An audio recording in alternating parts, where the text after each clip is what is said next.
Grabe! Syempre matanong muna kita, Ping, anong pakiramdam na this is your third finals appearance here in the PBA? Sobrang sarap na nakarating kami ulit sa finals. But alam naman namin na hindi pa nagtatapos dito.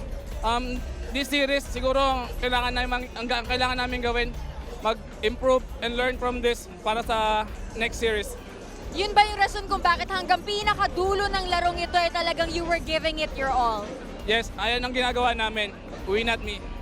And syempre, ito na yung panahon para abangan ninyo kung sino ang inyong makakalaban. Ano ba dapat yung kailangan yung ma-improve as a team getting into the finals? We just need to continue our defense and communication, yung pagiging isa namin team.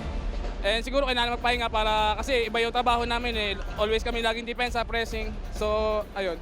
Ito na ang iyong pagkakataon para batiin ang iyong mga mahal sa buhay at ang mga fans ng PBA and ng Alaska. Unang-una, binabati ko yung asawa ko sa pag-support sa akin through ups and down. Si Elka Jugar. Binabati ko rin yung mga tiga Gordon sa Banikain. Si mama ko, Gina Eximignano. Mga tropang Gordon, sila Joan. Yung family ko sa States, sila Mami Tina, Mami Rosana, Mami Sita, and sa lahat ng Alaska Aces fans. Thank you very much, Ping Eximignano, and congratulations! See you at the finals.